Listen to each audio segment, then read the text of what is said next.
மனிதனுடைய வார்த்தையினால் என்ன அற்புதம் நடக்கும்? மனிதர்கள் ஏமாற்றுகிற வார்த்தைகளை பேசி மக்களை வசப்படுத்துவாங்க. அந்த நேரம் சிரிக்கலாம், நல்லா இருக்கிற மாதிரி தெரியும். அது நம்முடைய வாழ்க்கையில் நன்மைகளையோ அற்புதங்களையோ கொண்டு வர முடியாது. நான் சொல்லுவது தேவனுடைய வார்த்தை.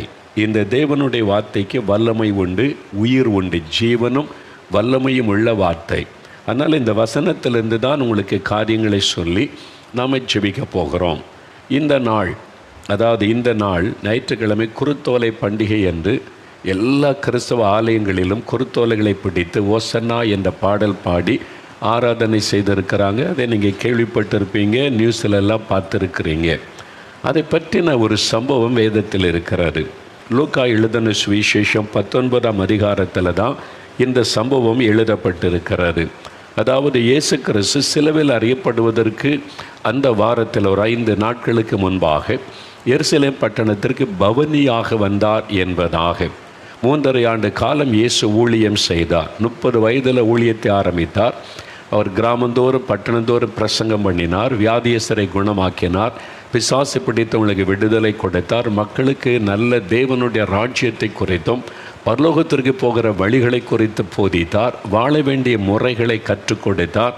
அப்படி இயேசு ஜனங்களோடு பழகி ஜனங்களோடு நடந்து அற்புதம் செய்தவர். எருசலேமை நோக்கி, அந்த பட்டணத்தில் தான் தேவாலயம் இருக்கிறது, யூதர்கள் ஆராதிக்கிற அந்த பெரிய தேவாலயம் இருக்கிறது. அங்கே தான் ஆசாரியர்கள் மத தலைவர்களாக இருக்கிறாங்க. அப்போது இயேசு எருசலேமுக்கு வந்து போவார். இப்போ இயேசு கிறிஸ்து வரும் பொழுது ஒரு கழுதையின் மீது அவர் பவனியாக வந்தார் என்பதாக வேதத்திலே பார்க்க முடியும். என்ன கழுதை மேலே வந்தார் அப்படின்பதை சாதாரணமாய் நினைக்கலாம். இயேசு கழுதின் மீது பவனியாய் வந்தபோது ஜனங்கள் அந்த கழுதைக்கு முன்பாக வஸ்திரங்களை விரித்தார்கள், குருத்தோலைகளை போட்டாங்க. குருத்தோலைகளை கையில் பிடித்து கொண்டு பாடல் பாடி ஓசன்னா என்று துதித்து கொண்டு வந்தார்கள். இது எதை காட்டுகிறது? அவர் இயேசு கிறிஸ்து ஏறி வந்த கழுதை நம்ம ஊரில் இருக்கிற மாதிரி சாதாரண கழுதை அல்ல, கோவேறு கழுதை என்று சொல்லக்கூடியது. குதிரை விட கொஞ்சம் சின்னதாக இருக்கும். அதில் தான் இயேசு பவனி வந்தார். எதற்காக அது என்று சொன்னால், அந்த காலத்தில் ஒரு தேசத்தினுடைய ராஜா யுத்தத்திற்கு போனால் குதிரையிலே போய் அவங்க யுத்தம் பண்ணுவார்கள். யுத்தம் பண்ணி அவங்க வெற்றி பெற்று விட்டால், வெற்றி பெற்று தங்களுடைய சொந்த தேசத்திற்கு பட்டணத்துக்கு திரும்பி வரும் பொழுது அந்த பட்டணத்தின் வாசலில் இருந்து பட்டணத்துக்குள்ளே கோவேறு கழுதை, கோ என்றால் ராஜா என்ற அர்த்தம், கோவேறு கழுதை என்றால் ராஜா ஏறக்கூடிய கழுதை என்று அர்த்தம். அப்போது ராஜா வெற்றி பெற்று வரும்போது அந்த கோவேறு கழுதையில் அவரை ஏற்றி அந்த பட்டணம் முழுவதிலும் அவரை ஊர்வலமாய் கொண்டு போவாங்க. ஜனங்களெல்லாம் ஆர்ப்பரித்து மகிழுவாங்க, எங்கள் ராஜா வெற்றி பெற்று வந்திருக்கிறார் என்பதாக. அது ஒரு ராஜ பவனி. அதே மாதிரி தான் இயேசு கிறிஸ்துவை பாவத்திலிருந்து, சாபத்திலிருந்து, பிசாசிலிருந்து மக்களுக்கு விடுதலை கொடுத்திருக்கிறார். இந்த இயேசு எங்களுக்கு ராஜா, அவர் எங்கள் ஆளுகை செய்கிற ராஜா என்பதாக மக்களை அவரை ஒரு ராஜாவாக ஏற்றுக்கொண்டு அந்த கழுதியின் மீது ஏற்றி பவனியாக அழைத்து வருகிறார்கள். ஓசன்னா என்று எல்லாரும் துதித்து பாடுகிறாங்க. சீஷர்கள்லாம் மகிழ்ந்த நடனம் ஆடுறாங்க, துதிக்கிறாங்க. ஓசன்னா என்றால் என் இருதயத்தின் ஆழத்திலிருந்து நான் உம்மை துதிக்கிறேன் ஆண்டவரே என்று அர்த்தம். அந்த மாதிரி வார்த்தைகளை சொல்லி தேவனை புகழ்ந்து அழைத்து கொண்டு வர்றாங்க. அந்த சம்பவம் லூக்கா எழுதின சுவிசேஷம் 19ஆம் அதிகாரத்தில் எழுதப்பட்டிருக்கிறது. அவர் கபனியாக எருசலேமுக்கு வந்தபோது 3 காரியம் சொல்லப்படுகிறது. அந்த 3 காரியத்தை சுருக்கமாய் உங்களுக்கு விளக்கி சொல்லி நான் ஜெபிக்க போகிறேன். கவனமாக இதை கேளுங்க. முதலாவது என்ன நடக்கிறது? இயேசு கிறிஸ்து இந்த லூக்கா 19ஆம் அதிகாரம் 41ஆம் வசனத்தில் எருசலேம் நகரத்தை இயேசு பார்த்து, லட்சக்கணக்கான மக்கள் அங்கே வசிக்கிறாங்க, அந்த நகரத்தை பார்த்து அவர் சமீபமாய் வந்தபோது எருசலேம் நகரத்தை பார்த்து அதற்காக கண்ணீர் விட்டு அழுதார் என்று வாசிக்கிறோம். முதலாவது நடக்கிற ஒரு சம்பவம், எருசலேமை பார்த்து இயேசு கண்ணீர் விட்டு அழுகிறார். எல்லாரும் சந்தோஷமாக பாட்டு பாடி துதித்து கொண்டு வர்றாங்க ஹோசன்னா என்று. இயேசு மாத்திரம் அந்த பட்டணத்தை பார்த்து அழுகிறார். ஏன்? அந்த பட்டணத்தில் இருக்கிற கட்டடத்தை பார்த்தல்ல, அந்த பட்டணத்துக்குள் இருக்கிற லட்சக்கணக்கான மக்களை நினைத்து அழுகிறார். ஏன் அவர் அழுகிறார்? 42ஆம் வசனத்தில் வாசிக்கிறோம், நீ உன்னுடைய இந்த நாளிலாகிலும் உன் சமாதானத்திற்கு ஏற்றவைகளை நீ அறிந்திருந்தால் நலமாயிருக்கும். நீ உன் சமாதானத்துக்கு ஏற்றவைகளை அறியாமல் போய்விட்டாயே, என்று இயேசு அழுகிறார். அதாவது அந்த பட்டணத்தில் உள்ளவர்கள் மெய்யான சமாதானத்தை அறிந்து கொள்ளவில்லை, தங்களுடைய வாழ்க்கையில் சமாதானத்தை பெற்றுக்கொள்ளவில்லை. அதை நினைத்து தான் இயேசு அழுகிறார். ஏன் அதற்காக அழ வேண்டும்?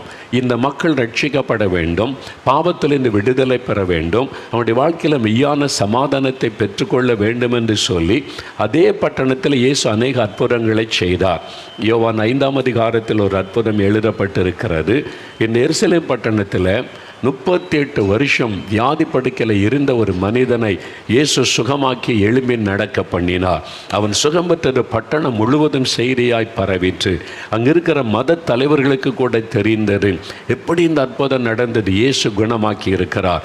38 வருஷ வியாதியஸ்தனை சுகமாக்கி தான் வல்லமை உள்ள ஆண்டவர் என்பதை இந்த மக்களுக்கு வெளிப்படுத்தி காண்பித்தார்.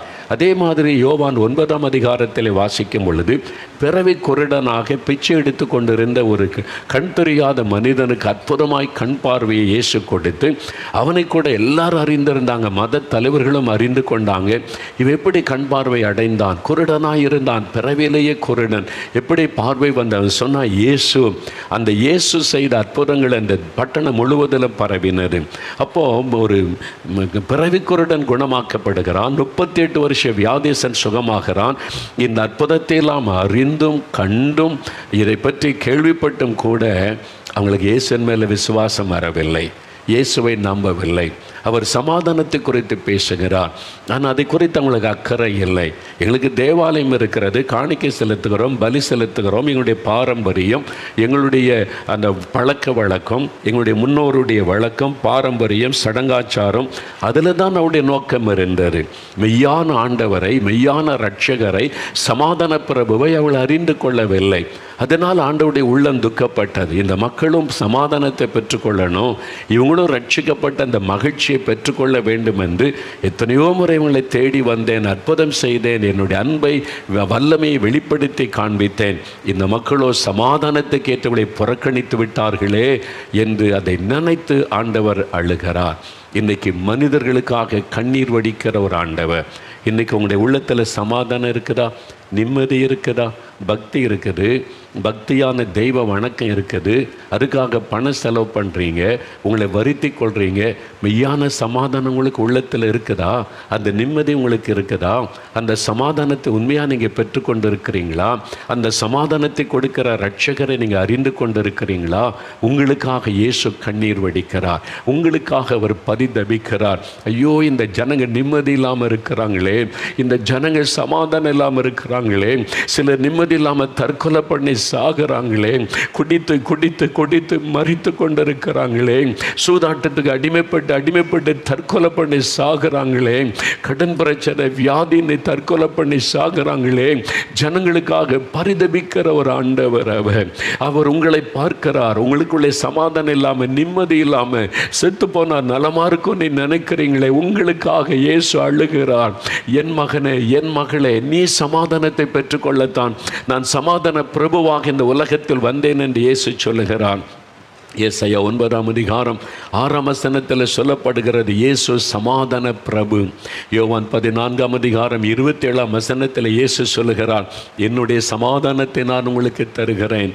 தேவ சமாதானம், என்னுடைய சமாதானம், உலகம் தருகிற சமாதானம் அல்ல, மதுபானம் கொடுக்கிற அந்த கொஞ்ச நேர நிரந்தரமற்ற சமாதானம் அல்ல, கண்களின் இச்சை, மாமிச இச்சை, நடனங்கள், இது களியாட்டுகள், இதில் போய் நீ பெற்றுக்கொள்கிற அந்த கொஞ்ச நேரம் உலக சிற்றின்ப சமாதானம் அல்ல, ஒரு நிரந்தரமான ஆத்ம அமைதி. அந்த சமாதானம் உங்களுக்குள்ள இருக்குதா? யோசித்து பாருங்க. மகளே உனக்குள்ள இருக்குதா? மகனே உனக்குள்ள இருக்குதா? பணம் இருக்குது, வசதி இருக்குது, பக்தி இருக்குது, சமாதானம் இல்லையே. ஏன்? ஏதோ ஒரு பாவம் உன் சமாதானத்தை கெடுத்து கொண்டிருக்கிறது. ஏதோ ஒரு பாவ பழக்கம் உங்களுடைய சமாதானத்தை கெடுத்து கொண்டிருக்கிறது. அதனால தான் நீங்கள் நிம்மதி இல்லாமல் தவித்து கொண்டிருக்கிறீங்க. முன்பு செய்த பாவம் தொடர்ந்து வருகிறது, சமாதானம் இல்லை. இப்படி சமாதானம் இல்லாமல் தவிக்கிற மக்களுக்காக நமக்காக இயேசு பரிதபிக்கிறார்.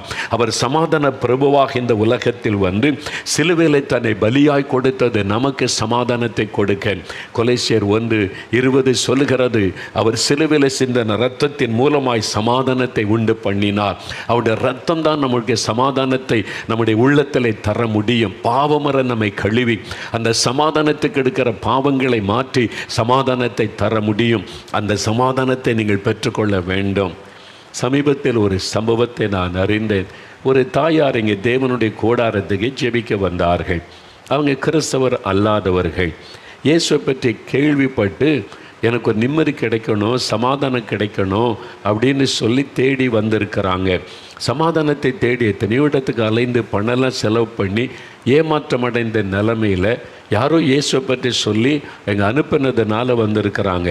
வந்தபோது என்னுடைய ஊழியத்தில் உள்ளவங்க போய் அன்பாக பேசி உங்களுக்கு ஜெபிக்கணும், இல்லை நான் போய் முதல்ல இயேசுக்கிட்ட ஜெபம் பண்ணுறேன்னு முழங்கால் போட்டு அழ ஆரம்பிச்சிட்டாங்களாம். அழுகிறாங்க, கண்ணீர் விட்டு ஏங்கி அழுகிறாங்க. அவங்களுக்கு 70 வயது ஒரு தாயார், இயேசுவை அறியாத ஒரு தாயார் முதல் வந்திருக்கிறாங்க. அவங்களுடைய முழங்கால் படியிட்டு ஆண்டவரிடத்தில் அழுகிறாங்க, கண்ணீர் வடிக்கிறாங்க. கூட அந்த தம்பி போய் அவங்களை ஆறுதல் படுத்தி, அழாதங்கம்மா, அவங்களுக்காக நாங்கள் ஜெபிக்கிறோம், என்ன வியாதியானால் இயேசு சுகமாக்குவார், பிரச்சனைனால மாற்றுவான்னு ஆறுதல் படுத்தினா, இல்லை ஆண்டவர்கிட்ட நான் ஒரு காரியத்துக்கு அழுகிறேன். அவர் இந்த இடத்துக்குள்ளே வந்த உடனே எனக்குள்ள ஒரு பாவ உணர்வு, என் பாவம்லாம் எனக்கு காண்பிக்கப்படுது. நான் சின்ன வயசுலேருந்து செய்த பாவம் அதெல்லாம் எனக்கு ஆண்டவர் காண்பிக்கிறார். இந்த பாவத்தினால தான் எனக்கு நிம்மதி இல்லை, சமாதானம் இல்லை என்பதை நான் உணர்ந்துட்டேன். ஒரு நிம்மதியே இல்லாத வாழ்க்கை, நான் அவர்கிட்ட அழுகிறேன்னு அழுது ஜெபிக்கிறாங்க.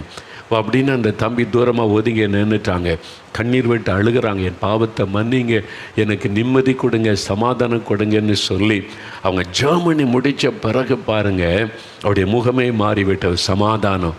அவங்க சொல்கிறாங்க, என் உள்ளத்தை விட்டு எத்தனையோ, அதாவது பல வெயிட்டு கிலோ கணக்கில் ஒரு பாரமாக இருந்தது என்னை விட்டு எடுத்து போடப்பட்டமா லகுவாயிட்டேன், ஒரு சமாதானம். அவங்க சொல்லியிருக்கிறாங்க, என்னம்மா இப்படி அழுதீங்க?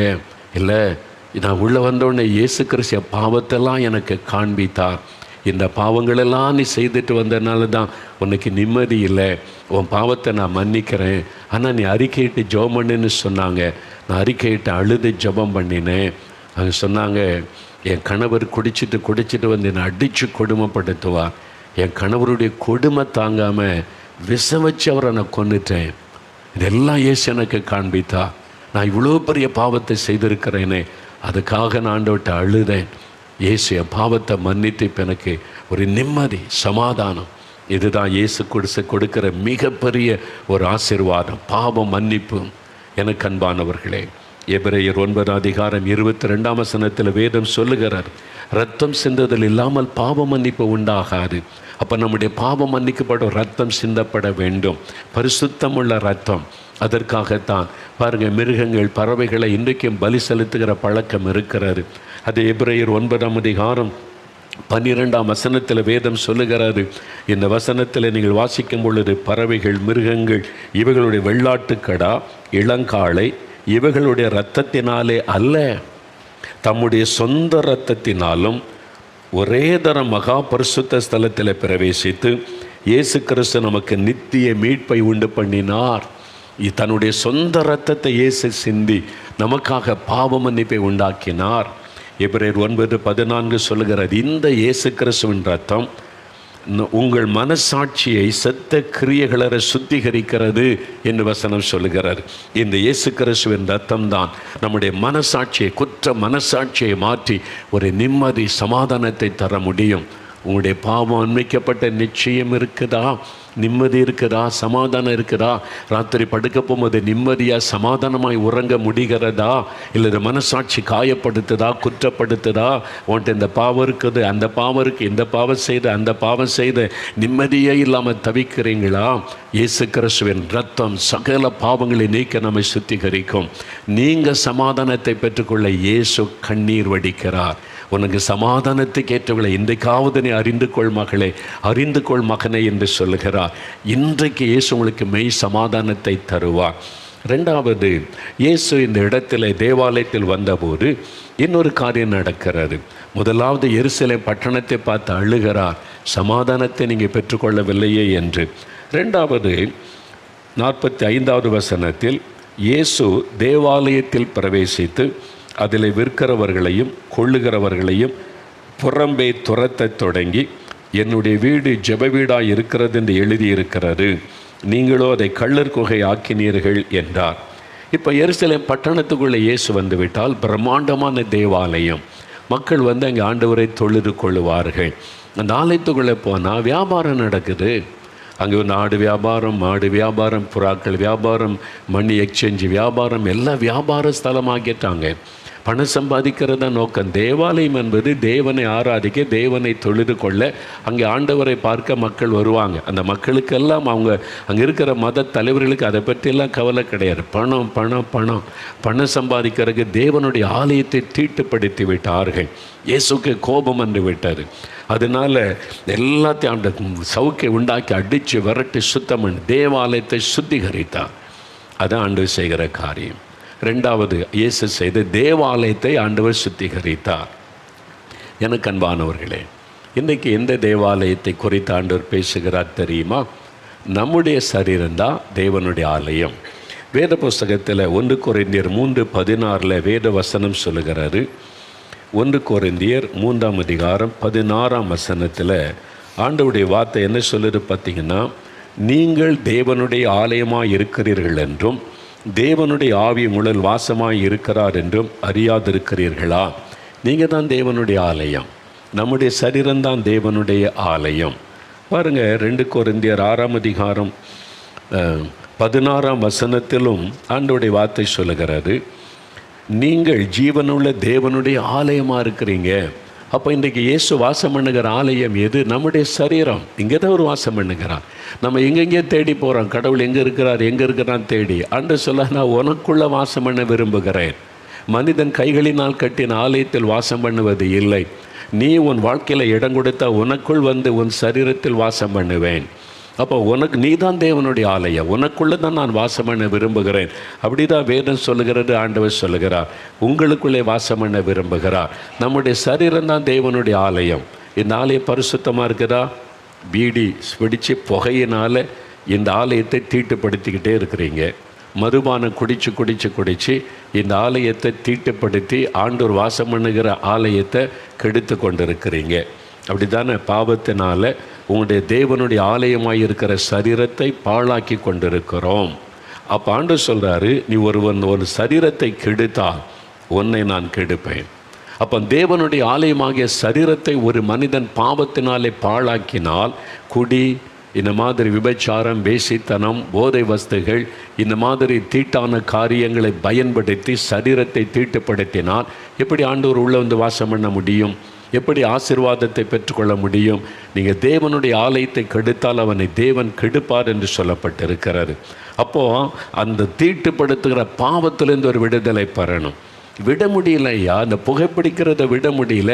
பக்தியாக தான் இருக்கிறேன், தெய்வத்தெல்லாம் தேடுறேன், அந்த பீடி சிகரெட்டை விட முடியலையே. 40 நாள் விரதம் இருந்து பார்க்குறேன், நான் வந்து உபவாசம் இருந்து பார்க்குறேன், பக்தியாக தான் சர்ச்சுக்கெல்லாம் போகிறேன், கோயிலுக்கெல்லாம் போகிறேன், நின்று வருத்தி கொண்டு போகிறேன். ஆனால் பீடியை விட முடியலையே, சிகரெட்டை விட முடியலையே. எப்பண்டா முடியுன்னு காத்திருந்து மதுபானம் குடிச்சிடறேன்னு குடியை விட முடியலையே. அப்போ இந்த மாதிரி பொடியை விட முடியல, ஹான்ஸை விட முடியல. இந்த மாதிரி பாவத்தினால சரீரம் கரைப்படுத்தப்பட்டு தேவனுடைய ஆலயம் தீட்டுப்படுத்தப்படுகிறது. அப்போ எப்படி ஆண்டவர் உங்களோட வாசம் பண்ண முடியும்? எப்படி நீங்கள் சந்தோஷமாக, மகிழ்ச்சி, ஆசீர்வாதமாக இருக்க முடியும்? அதுதான் உங்களை பாதிக்கிறது. அப்போ ஆண்டவர், நீங்கள் விட முடியலன்னு சொல்கிறீங்கல்ல, இயேசு கிறிஸ்து சொல்லுகிறார், நான் உங்களை விடுதலையாக்குவேன். அதுதான் இயேசு செய்கிற அற்புதம். ஒரு சகோதர சாட்சி சொன்னால, 29 வருஷம் ஒரு பக்கம் மதுபானம், இன்னொரு பக்கம் புகைப்பிடிக்கிற பழக்கம், சரீரம் தீட்டுப்பட்டு போனது, குடிச்சிட்டு எங்கேயோ விழுந்து கிடப்பாரு, வீடு இல்லாமல் இருக்க முடியாது. இதெல்லாம் சரீரத்தில் அந்த நாற்றத்தை கொண்டு வந்து தேவனுடைய ஆலயத்தின் பரிசுத்தத்தை கெடுக்கிறது. நீங்கள் தான் தேவனுடைய ஆலயம், உங்களுக்குள்ளே தான் இயேசு வாசம் பண்ண விரும்புகிறார். ஆனால் நீங்கள் பாவத்தினால இந்த மாதிரி காரியத்துக்கு இடம் கொடுத்து சரீரத்தை தீட்டுப்படுத்திட்டீங்க. பொடியினாலும், வெற்றிலை பாக்கினாலும், புகையிலையினாலும், இந்த மாதிரி பீடி சிகரெட்டினாலும், மதுபானத்தினாலும், இந்த போதை வஸ்துகளாலும் உங்களுடைய ஆலயமாகிய சரீரத்தை தீட்டுப்படுத்திட்டீங்க. ஆண்டவர் சொல்லுகிறார், நான் உன் உன்னை பரிசுத்தமாக்க விரும்புகிறேன். தேவாலயத்தை சுத்திகரித்ததைப் போல இன்றைக்கு உங்களுடைய ஆலயமாயிருக்கிற சரீரத்தை ஆண்டவர் சுத்தம் பண்ண விரும்புகிறார். நானே உன்னை பரிசுத்தமாக்கிற கர்த்தர் என்று சொல்லுகிறார். அவரால் உங்களை பரிசுத்தமாக்க முடியும். பாருங்க, அந்த சகோதரனுக்கு விடுதலை கொடுத்தாருல்ல. ஒரு சமயம் ஒரு நண்பர் ஒரு அனுபவத்தை எழுதினார். 40 வருஷம் மதுபானமா, 40 வருஷம் மதுபானம் குடிச்சு சரீரெல்லாம் பாதிக்கப்பட்டுட்டு உள்ளுக்குள்ளே பாட்டெல்லாம் பாதிக்கப்பட்டு டாக்டர் சொல்ல செத்து போயிடுவீங்க இதுக்கு மேலே குடித்தா. ஆனாலும் விட முடியலை. அதனால் சம்பாதிக்கிற பணமெல்லாம் வீணாகி அப்புறம் அதை விட ஹான்ஸ் அந்த வாய்க்குள்ள வைக்கிறாங்களே போதை தரக்கூடிய அந்த பாக்கு அது இல்லாமல் இருக்க முடியாது. பெட்டுக்குள்ளேயே எங்கே பார்த்தாலும் வச்சுருப்பாராம். அது தப்புன்னு தெரியுது, பணமெல்லாம் வீணாகுது தெரியுது, சரீரம் பாதிக்கப்படுது தெரியுது, விட முடியலையே. இதுதான் மனிதனுடைய பிரச்சனை. உங்களுடைய பிரச்சனை இன்றைக்கி அதுதானே, விட முடியலையே. இது என்னை தொடர்ந்துக்கிட்டே இருக்குது, பழகிட்டேனே, நண்பர்கள் பழக்கி விட்டுட்டாங்க, விட முடியலையே. இயேசு சொல்லுகிறார், நான் உனக்கு விடுதலை தருகிறேன். உன் சரீரத்தை தீட்டுப்படுத்துகிற அந்த பாவத்திலிருந்து விடுதலை. தேவனுடைய ஆலயமாக இருக்கிற உன் சரீரத்தை நான் பரிசுத்தப்படுத்துகிறேன்னு சொல்லுகிறார். நீங்கள் செய்ய வேண்டியதை ஒன்று தான், ஒப்பு கொடுக்கணும். ஆண்டவரே, என்னை பரிசுத்தப்படுத்துங்க. இனிமேல் இந்த பாவம் எனக்கு வேண்டாம். இந்த பாவத்திலிருந்து விடுதலை கொடுங்க. மதுபானத்திலிருந்து, போதை வஸ்துகள், இந்த பீடி சிகரெட்டில் இருந்து எனக்கு விடுதலை கொடுங்க. சரீரத்தை தீட்டுப்படுத்துகிற இந்த காரியம் எனக்கு வேண்டாம், என்னால் விட முடியல, உதவி செய்யுங்கன்னு சொல்லுங்கள். விடுதலை. அந்த நண்பர் சொன்னார், 40 வருஷம் நான் மதுபானம், 25 வருஷம் ஹான்ஸ் போடுற பழக்கம், விட முடியல. ஒரு நாள் அவர் இந்த மாதிரி செய்தியை டிவிக்கு முன்னால் உட்காந்து கேட்டுக்கொண்டே இருக்கும்போது தன் தலையில் கை வைத்து தானே ஜெபித்தார, இயேசுவே எனக்கு விடுதலை கொடுங்க, என்னால் விட முடியலையே, என்னால் இந்த பாவத்தை விட முடியலையே, இது என்னை தீட்டுப்படுத்தி எல்லா சமாதானத்தை கெடுத்து ஆசீர்வாதத்தை கெடுக்குது, எனக்கு விடுதலை கொடுங்கன்னு கை வைத்து அழுதார். உண்மையான விடுதலைக்காக ஏங்கினார்.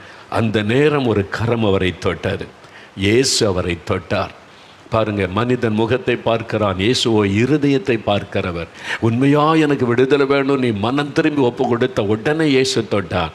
அவர் சொன்னார், அதன் பிறகு அந்த எண்ணமே இல்லை.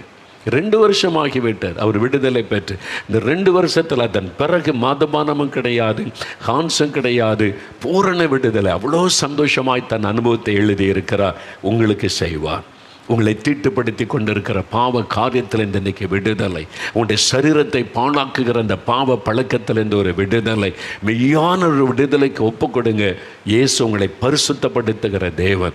தேவாலயத்தை சுத்திகரித்து பரிசுத்தப்படுத்தினதை போல அவர் வாசம் பண்ணுகிற உங்களுடைய சரீரத்தை அவரே பரிசுத்தப்படுத்தி அவர் உங்களுக்குள்ளே வாசம் பண்ணுவார். இன்றைக்கு ஒப்பு கொடுங்க. இன்றைக்கு உங்களுக்கு விடுதலையின் நாள், நீங்கள் பரிசுத்தம் அடைகிற நாள், இதுவரை தொடர்ந்து வந்த பாவத்திலும் கட்டுகள் அறுக்கப்படுகிற நாள் இது. இன்றைக்கு விடுதலை, சமாதானத்தை தருவார், பாவத்திலிருந்து விடுதலை தருவார். 3வது, இந்த நாளில் நடந்த இன்னொரு சம்பவம் என்ன தெரியுமா? இயேசு தேவாலயத்தில் அதை சுத்திகரித்து கொண்டிருந்த போது அந்த தேவாலயத்தின் வாசலில் நிறைய பிச்சைக்காரங்க, அந்த தர்மம் எடுக்கிறவங்களாம் இருப்பாங்கல்ல, பல வியாதியஸ்தர்கள். பாருங்கள், மத்தேயு 21ஆம் அதிகாரத்தில் இதே காரியத்தை குறித்து சம்பவம் எழுதப்படுகிறது. இயேசு தேவாலயத்தை சுத்திகரித்து கொண்டிருந்த பொழுது, எல்லாரும் அடித்து விரட்டி தேவாலயத்தை சுத்தம் பண்ணி கொண்டிருந்த பொழுது 14வது வசனம் பாருங்கள். அப்பொழுது குருடரும் சப்பானிகளும் தேவாலயத்திலே இயேசுவினிடத்தில் வந்தார்கள். அவர்களை இயேசு சொஸ்தமாக்கினார். ஜீசஸ் ஹீல்டு தம். கண்ணு தெரியாதவங்க, சப்பானிகள், அங்கே தேவாலயத்தில் வர்றவங்கள்ட்ட தர்மம் எடுக்க உட்காந்துருப்பாங்கள்ல, கண்ணு தெரியாமல் அவங்கெல்லாம். இயேசு தேவாலயத்தை சுத்தம் பண்ணிகிட்ருக்காரு. இயேசு இங்கே வந்திருக்கிறார் கேள்விப்பட்ட உடனே, இயேசுவே நீ வந்துட்டாங்க, எங்களை குணமாக்குங்க, கண்ணு தெரியல, நடக்க முடியலன்னு சொல்லி இயேசு பாருங்கள் கோபத்தோடு நிற்கிறாரு. தேவாலயத்தை தீட்டுப்படுத்தி சவுக்கு எடுத்து அடித்து தேவாலயத்தை பரிசுத்தப்படுத்தி கொண்டு இருக்கிறார். அப்போ இவங்க வர்றாங்க, சப்பானிகளும் குருடரும் இயேசுவே எங்களுக்கு சுகம் வேணும்னு கேட்குறாங்க. இயேசு என்ன செய்கிறார்? அவங்கள பார்த்த உடனே மனதுருகினார். அவங்களுக்கு அற்புதம் அவர்களை சுகமாக்கினார் என்று வேதம் சொல்லுகிறார். அப்போ இந்த நாளில் ஆண்டவர் செய்த இன்னொரு அற்புதமான காரியம், வியாதியஸ்தரை குணமாக்கினார். வியாதியோடு உட்கார்ந்துருக்கிறீங்களா? ஆஸ்துமா வியாதியா, கேன்சர் வியாதியா, ஆர்த்தரைட்டிஸ் வந்துட்டா, மூச்சு விட முடியல, திணறீங்களா, குழந்தைக்கு வியாதியா, கை கால் வளைஞ்சிட்டா, ஏதோ ஒரு வியாதினாலே பாதிக்கப்பட்டுட்டீங்களா, இயேசு இன்றைக்கு உங்களுக்கு அற்புதம் செய்வார். பாருங்கள், இயேசு கோபத்தோடு கூட நின்று தேவாலயத்தை சுத்தம் பண்ணிக்கிட்டு இருக்கிறார். அவரை பார்த்து எல்லாம் பயந்து நிற்கிறாங்க. ஆனால் அந்த குருடர் சப்பானிகளை இயேசுவேன்னு கூப்பிட்ட உடனே அப்படியே மாறிட்டார். அந்த கோபமெல்லாம் போய்விட்டார். அது தேவாலயத்தை தீட்டுப்படுத்தினதுனால் அவங்க மேலே கோபம்.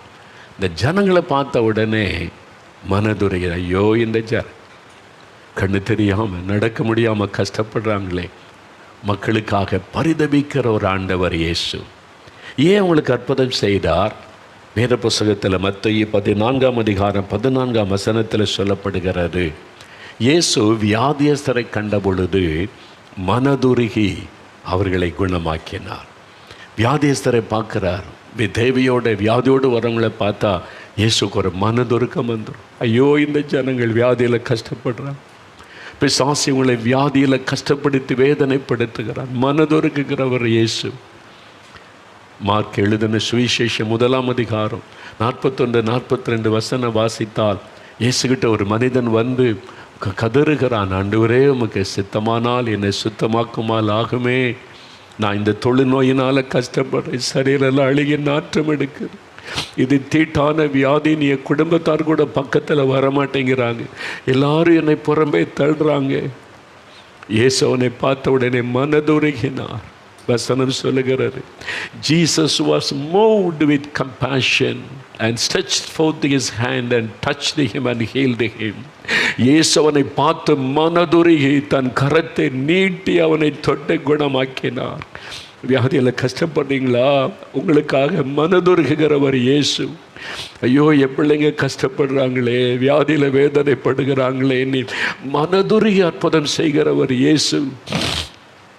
பிரியமானவர்களே, அவருடைய மனதுருக்கத்தை இன்றைக்குமே நான் உணர முடிகிறது.